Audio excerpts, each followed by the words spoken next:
इस वीडियो में आप देखेंगे sound and silent attitude of T, U, V, W, X, Y and Z के बारे में। तो आइए गौर से क्लास को देखिए। Now we learn sound and silent attitude of T. आइए टी के बारे में जान लेते हैं कि इसका क्या साउंड हो सकता है और कहाँ यह साइलेंट हो सकता है। तो देखिए, टी के 3 साउंड होते हैं, चौ, तालब शौ और टॉ। ये 3 मूल साउंड होते हैं टी के। रूल 1 में देखिए आप, यदि टी के बाद यू आर या यू आर ई लगा हुआ रहे तो टी जनरली चौ का साउंड देता है। टी के बाद यू आर या यू आर ई लगा हुआ रहे तो टी का उच्चारण चौ हो जाता है। गौर से देखें, N A T U R E, इसको हम लोग नेचर पढ़ते हैं। नेचर मतलब प्रकृति। दूसरा रूल इसी का एक्सटेंशन में आइए आप,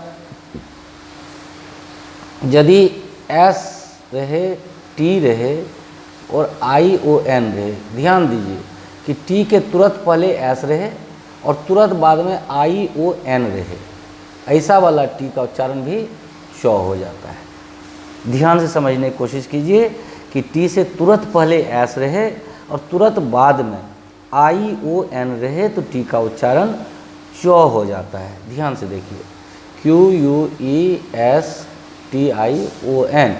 गौर करिए आप इस शब्द पर, इसके स्ट्रक्चर पर। क्वेश्चन मतलब प्रश्न।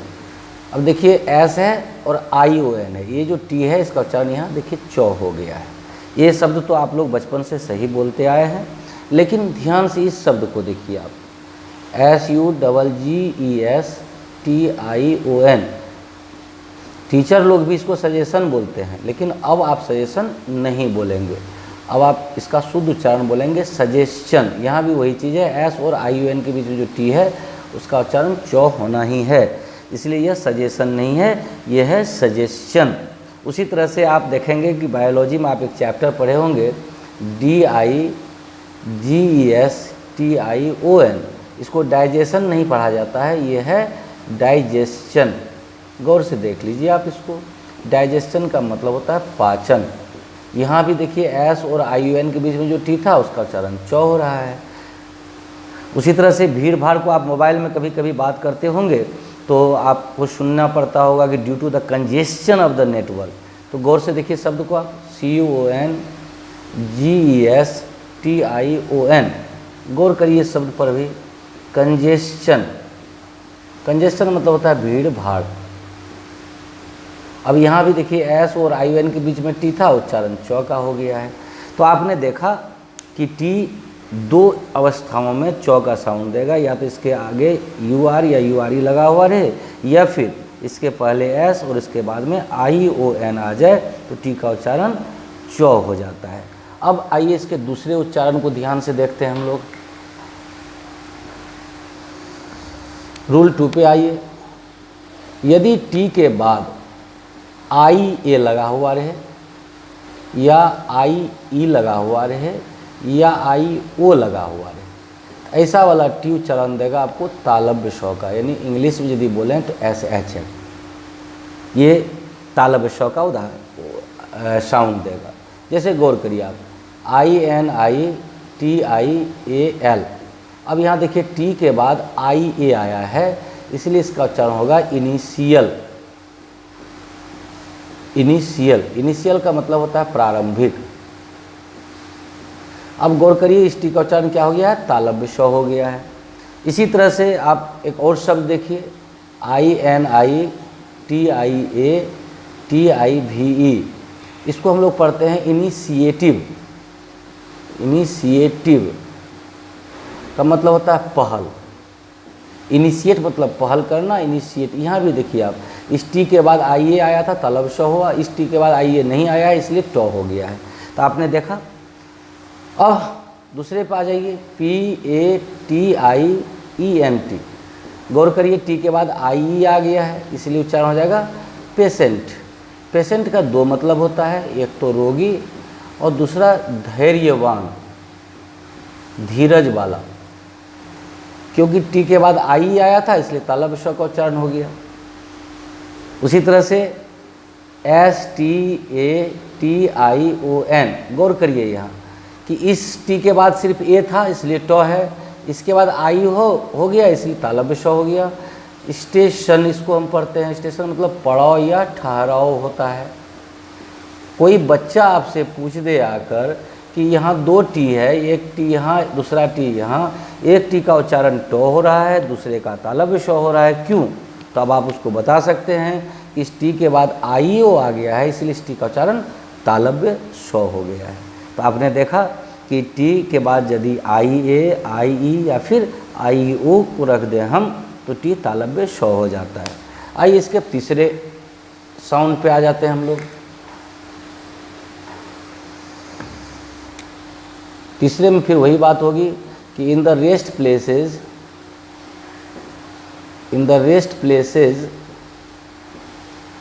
टी इज इक्वल टू ट।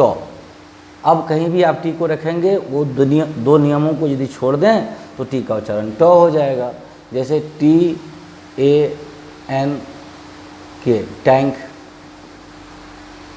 टैंक, टैंक मतलब टैंक। अब इसका साइलेंट एटीट्यूड देखिए आप, साइलेंट एटीट्यूड ऑफ टी, बहुत मज़ा आएगा इसमें।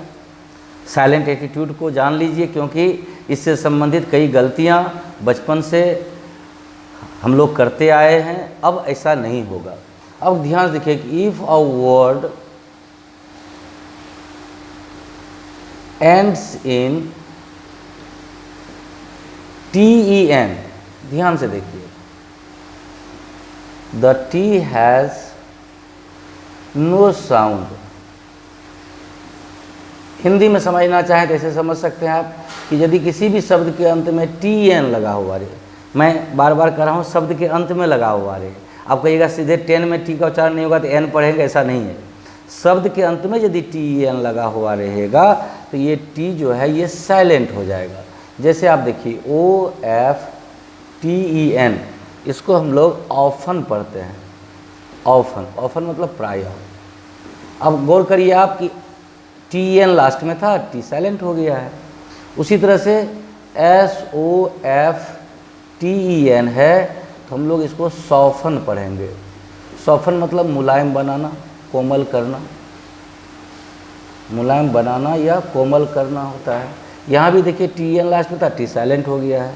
उसी तरह से HASTEN, इसको हम लोग हेसन पढ़ते हैं, हेस्टेन नहीं पढ़ेंगे। हेसन मतलब जल्दीबाजी करना, जल्दीबाजी करना, हड़बड़ी करना, हेसन। यहाँ भी देखिए TN लास्ट में था, टी साइलेंट हो गया है। एक और शब्द देख लीजिए आप, MOISTEN, इसको हम लोग पढ़ते हैं माइसन। माइसन मतलब होता है नम करना या भिगोना, नम करना या भिगोना, गीला करना। उसी तरह से यहाँ भी देखिए आप TEN था, टी साइलेंट हो गया है। और एक शब्द आप देख सकते हैं, नज़दीक से देख लीजिए, FASTEN, इसको आप फास्टेन नहीं पढ़ेंगे, क्या पढ़ेंगे?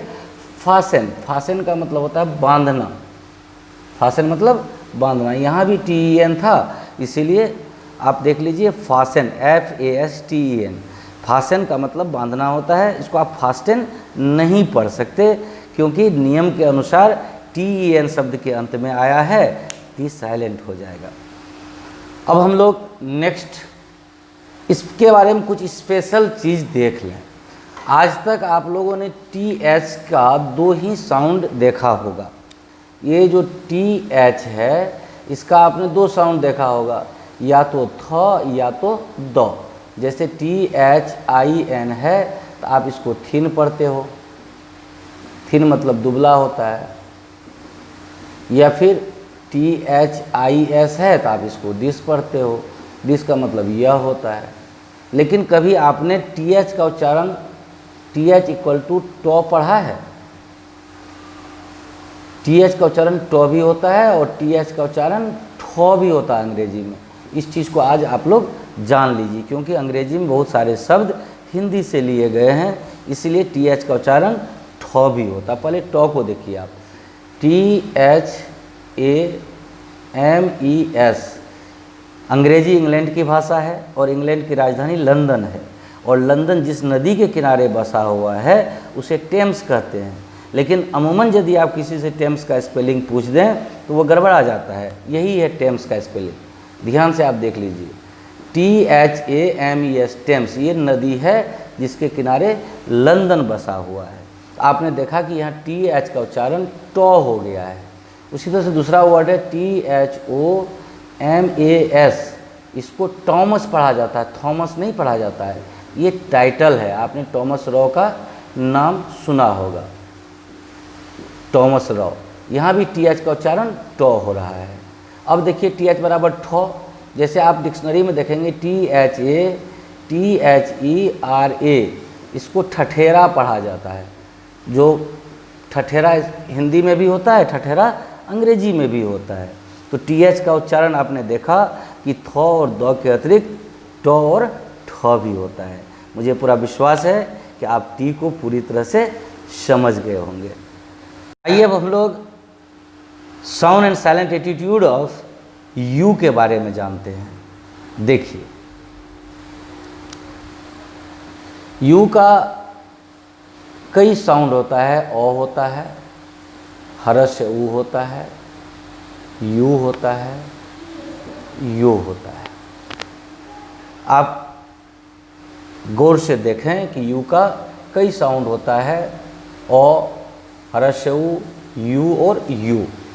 रूल 1 में आ जाइए आप, यदि कॉन्सोनेंट रहे, यू रहे, फिर कॉन्सोनेंट रहे, ऐसा यदि कोई शब्द आप देख लें तो इस कंस्ट्रक्शन में यू का साउंड अ ही होगा, और ये होगा 99.99% जगहों पर।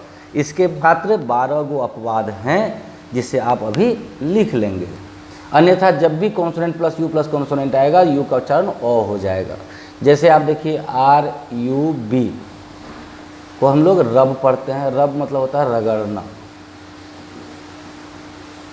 STUNT है तो स्टंट पढ़ते हैं, स्टंट मतलब होता है हाथ की सफाई।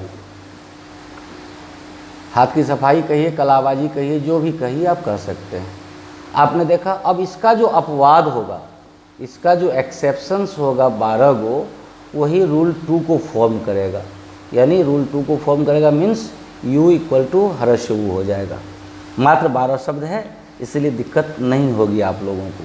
तो देखिए कौन कौन है। BUSH, इसको हम लोग बुश पढ़ते हैं, बुश मतलब झाड़ी होता है। BULL, इसको हम लोग बुल पढ़ते हैं, और बुल मतलब सांड होता है, सांड। PUT है, हम लोग पुट पढ़ते हैं, पुट मतलब रखना होता है। PUSH, पुश पढ़ते हैं, पुश मतलब धकेलना होता है, धकेलना।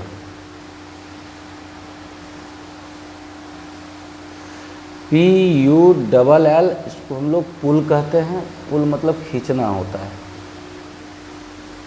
आपने देखा कुछ और मैं यहाँ लिख दूँ, RUBY है तो हम लोग इसको रूबी पढ़ते हैं।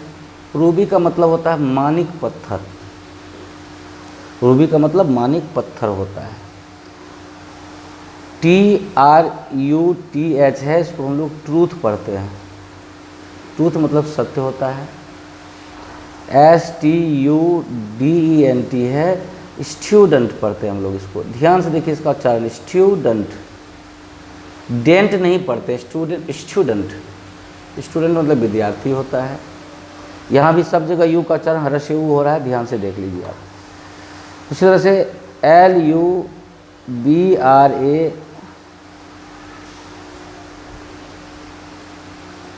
LUBRACANT, इसको हम लोग लुब्रिकेंट पढ़ते हैं।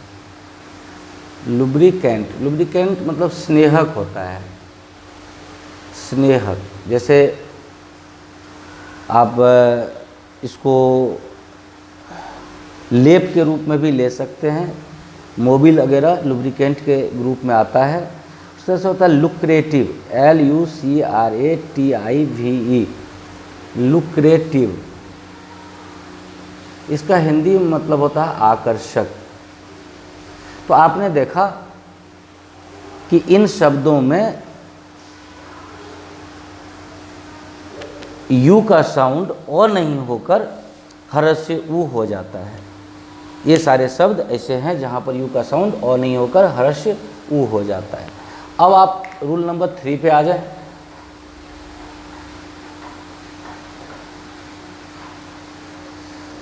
रूल नंबर 3 पे आ जाए।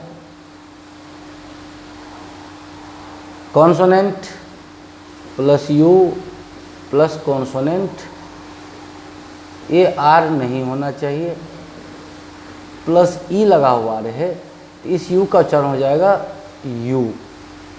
यदि consonant plus you plus consonant जो आर नहीं हो प्लस ई लगा हुआ रहे तो इसका उच्चारण हो जाएगा यू। जैसे देखिए आप TUBE उच्चारण हो जाता है ट्यूब। ट्यूब का मतलब नली होता है। रूल नंबर 4 पे आ जाइए कि यदि कॉन्सोनेंट रहे, यू रहे, अब RE लगा हुआ रहे या फिर RABLE लगा हुआ रहे, ध्यान से देखिए, यू के बाद RE लगा हुआ हो या फिर RABLE लगा हुआ हो तो इस यू का उच्चारण हो जाएगा यू। यदि यू के बाद RE या RABLE लगा हुआ रहे तो यू का साउंड यू हो जाता है। ध्यान से देखिए आप, SURE उच्चारण होता है स्यो। स्यो मतलब होता है निश्चित। जैसे DURABLE उच्चारण होता है ड्यूरेबल। ड्यू नहीं बोलिएगा, ड्यूरेबल। ड्यूरेबल मतलब होता है टिकाऊ। तो आपने देखा कि यू का जो 4 साउंड होता है, चारों को अलग अलग से आप इसको आराम से समझ गए होंगे। और U has no silent attitude, no silent attitude, U कभी साइलेंट नहीं होता है। आइए अब हम लोग भी के बारे में देख लेते हैं।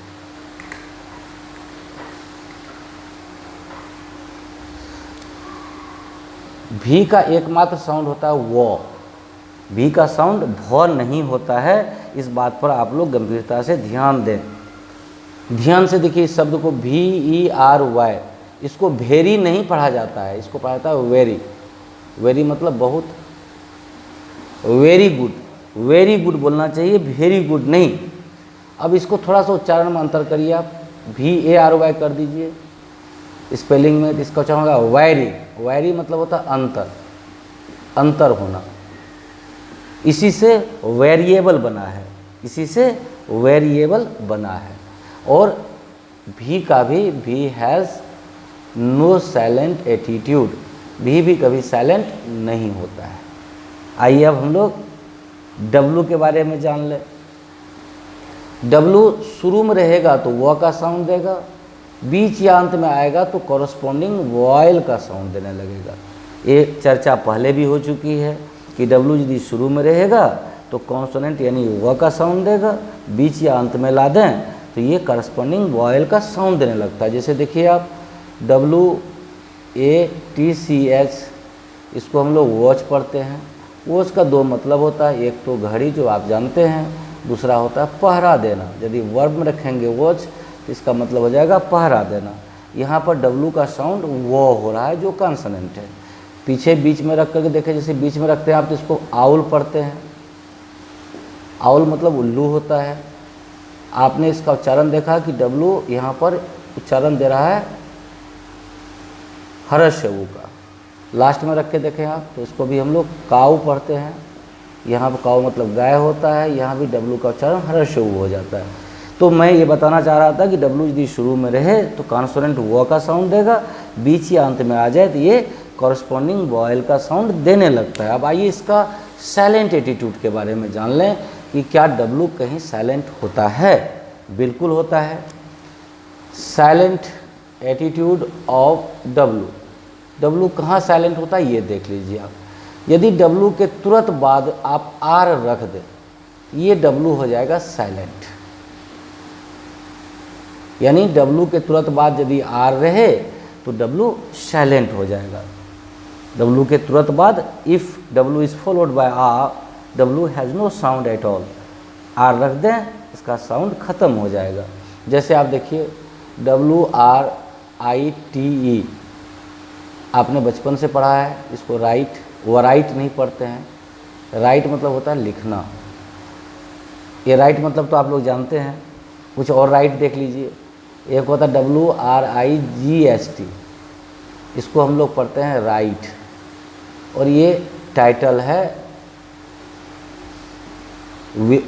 ओलिवर राइट और विल्बर राइट, जो दो भाई मिलकर हवाई जहाज़ का आविष्कार किए थे, उनके टाइटल में है राइट। आप लोगों ने सुना होगा राइट ब्रदर्स, यही राइट है।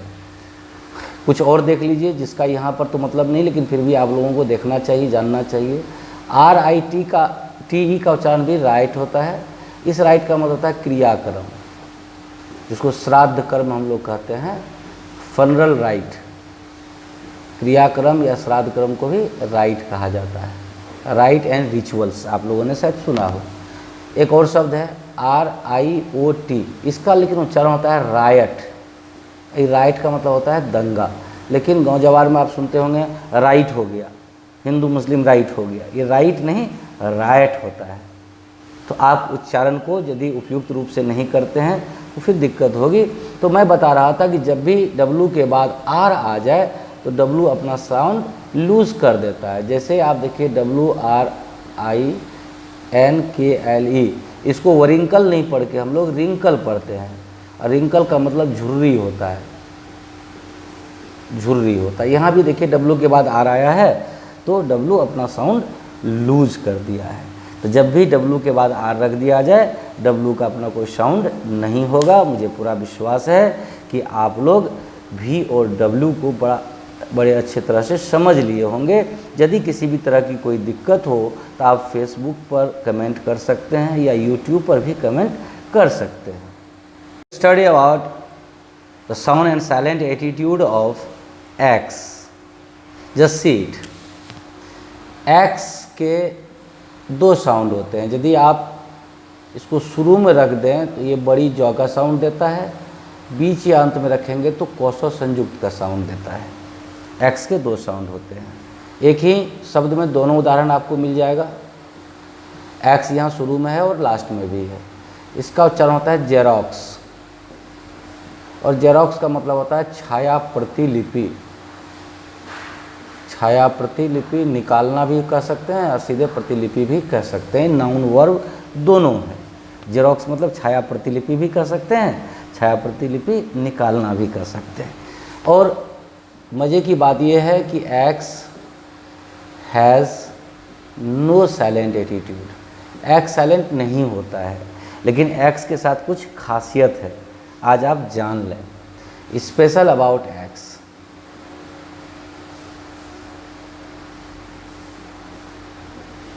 अंग्रेजी में जनरली आप किसी भी नाउन का प्लूरल बनाने के लिए उसमें या तो एस जोड़ते हैं, जैसे बॉय है तो बॉयज़, या तो ईएस जोड़ते हैं, जैसे मैंगो है तो मैंगोज़, या तो इंटरनल चेंज कर देते हैं, जैसे मैन को मैन कर देते हैं। क्या आपने कभी सोचा है कि अंग्रेजी में प्लूरल बनाने के लिए एक्स का भी प्रयोग किया जाता है? अंग्रेजी में दो ऐसे शब्द हैं जिसका प्लूरल एक्स से बनाया जाता था। अभी एक का प्लूरल एस जोड़ा जाता है, अब पहले एक्स जोड़ा जाता था, अब एस भी जोड़ा जाता है, लेकिन दूसरा जो शब्द है उसमें अभी भी एक्स ही जोड़कर प्लूरल बनता है। तो देखिए, शब्द है ब्यूरो। आपने हजारों बार इस ब्यूरो को देखा होगा, लेकिन ब्यूरो अंग्रेजी का वर्ड नहीं है, ये फ्रेंच का वर्ड है। ब्यूरो का अंग्रेजी में मतलब होता है ऑफिस, हिंदी में मतलब होता है कार्यालय। अब इस ब्यूरो का जब पुराने ज़माने में प्लूरल बनाया जाता था तो होता था ब्यूरोक्स। ब्यूरोक्स मतलब हो गया ऑफिसेज, यानी हिंदी में कार्यालय। लेकिन आजकल इसका प्लूरल ब्यूरोज भी बनाया जाने लगा है। ब्यूरोज भी बनाया जाने लगा है सेम मीनिंग के साथ। तो एक शब्द तो आपने देखा जहाँ एक्स जोड़कर पहले प्लूरल बनाया जाता था, लेकिन अब एस जोड़कर भी प्लूरल बनाया जा सकता है। लेकिन दूसरा वर्ड देखिए आप, BEAU, इसको, ये भी फ्रेंच का ही वर्ड है, इसका उच्चारण होता है बाव, और बाव का मतलब होता है हैंडसम पर्सन। हैंडसम पर्सन, पुरुष के लिए बाव का प्रयोग होता है और महिला के लिए चारमेंटी का प्रयोग किया जाता था। तो अब इसका प्लूरल जो होता है वो अभी भी बॉक्स ही होता है, बॉक्स ही अभी भी प्लूरल होता है, जिसका मतलब हैंडसम पर्सन्स हो जाएगा। इसको आप बॉक्स मत बोल दीजिएगा, इसका उच्चारण होता है बॉक्स। तो आपने देखा एक्स से संबंधित स्पेशलिटी को। अब हम लोग वाई के बारे में जान लेते हैं। जैसा कि आप पहले से जानते हैं कि वाई यदि शुरू में रहे तो य का साउंड देगा, बीच या अंत में रहे तो करस्पॉन्डिंग वायल का साउंड देगा। शुरू में रहने पर य, बीच या अंत में आने पर करस्पॉन्डिंग वायल। तो ये जो शब्द आपने देखा था बचपन में, इसका जो ये उच्चारण आप देखते आए हैं, आज आप डिक्शनरी देख लीजिए, यह उच्चारण गलत है। ये उच्चारण कभी सही नहीं हो सकता है। इसका डिक्शनरी में आप अभी देखेंगे उच्चारण तो आपको ऐसे मिलेगा, या तो ईयर मिलेगा या तो फिर ईयर मिलेगा ऐसे। तो यहाँ वाई शुरू में था तो वाई का साउंड य ही होगा, दूसरा कोई साउंड नहीं हो सकता है। बीच या अंत में लाएंगे तो फिर ये साउंड चेंज हो जाएगा। जैसे आप देखिए CYCLE है, इसको हम लोग साइकिल पढ़ते हैं। साइकिल का मतलब चक्र होता है। यहाँ आप देखिए वाई का उच्चारण दीर्घई हो गया है। उसी तरह से LADY है तो उच्चारण लेडी होता है। लेडी मतलब संभ्रांत महिला को लेडी कहा जाता है, और यहाँ भी वाई का उच्चारण दीर्घई हो गया है। तो आपने ये देख लिया। और मज़े की बात है कि वाई भी कभी साइलेंट नहीं होता है, has no silent attitude. Y भी कभी साइलेंट नहीं होता है। तो मुझे पूरा विश्वास है कि आप वाई को भी अच्छी तरह से समझ लिए होंगे। और आइए अब अंतिम लेटर का साउंड एंड साइलेंट एटीट्यूड हम लोग देख लें, और वह लेटर है जेड।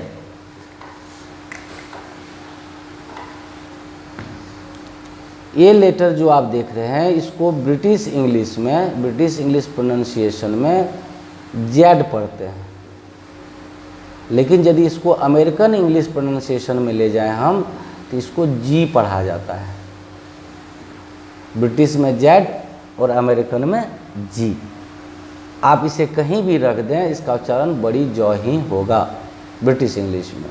जैसे आप देखिए ZEBRA है, उच्चारण होगा जेब्रा। जेब्रा का मतलब जेब्रा, ये हिंदी से लिया गया वर्ड है अंग्रेजी में। या फिर आप BUZZ रख दें, इसका उच्चारण होगा बज। बज होता है मक्खी जो होता है फ्लाई, मक्खी की आवाज़ को हम लोग बज कहते हैं। मक्खी की आवाज़ को हम लोग बज कहते हैं। तो आपने देखा कि जेड को आप शुरू में रखें या जेड को आप अंत में रखें, जेड का उच्चारण बड़ी जॉ ही होता है, और जेड का कोई साइलेंट एटीट्यूड नहीं होता है, हैज़ नो साइलेंट एटीट्यूड। तो मुझे पूरा विश्वास है कि आप लोगों ने अल्फ़ाबेटिकल ए से जेड तक को के सारे साउंड एंड साइलेंट एटीट्यूड को अच्छे तरह से अवश्य समझ लिया होगा। अब हम लोग अन्य टॉपिक्स पर चर्चा करेंगे और आप लोगों को यथाशीघ्र अंग्रेजी बोलने में निपुणता दिलाने का प्रयास करेंगे। धन्यवाद।